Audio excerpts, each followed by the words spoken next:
Nënat krye familjare janë vendosur në fokus të zyrës së ndihmës ekonomike në Bashkinë e Sarandës si një nga kategoritë më në nevojë për mbështetje sociale. Për këtë grup është parashikuar një trajtim i veçantë duke synuar përmirësimin e kushteve të jetesës dhe garantimin e një sigurie më të madhe ekonomike për familjet që ato drejtojnë.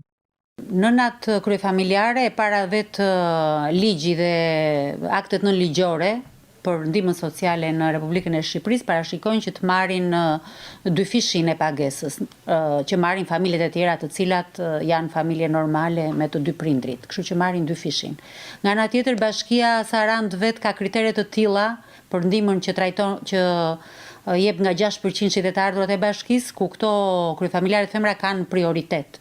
Edhe kur janë të punësuara është vënë një kufi i të ardhurave të tyre nga punësimi, për të cilat ato edhe trajtohen me ndihmë, edhe kur janë të punësuara.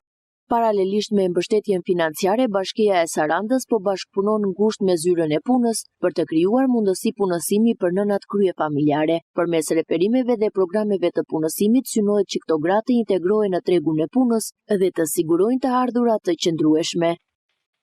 Për sa i përket programeve të punësimit, Bashkia bashkëpunon me zyrën e punës dhe gjithmonë për sa i përket programeve bashkëpunojmë, i referojmë këto nënat kryefamiljare të graje të tjera, siç dhe anëtarët e tjerë. Këto kanë përparësi në punësim dhe gjithmonë ky punësimi i tyre në këto programe bëhet në bashkëpunim. Në thelb kjo nisëm synon jo vetëm të ofrojë mbështetje të menjëhershme financiare, por edhe të krijojë mundësi reale për një jetë më të qëndrueshme për nënat kryefamiljare, duke i ndihmuar ato të ndërtojnë një të ardhme më të sigurt për veten dhe fëmijët e tyre.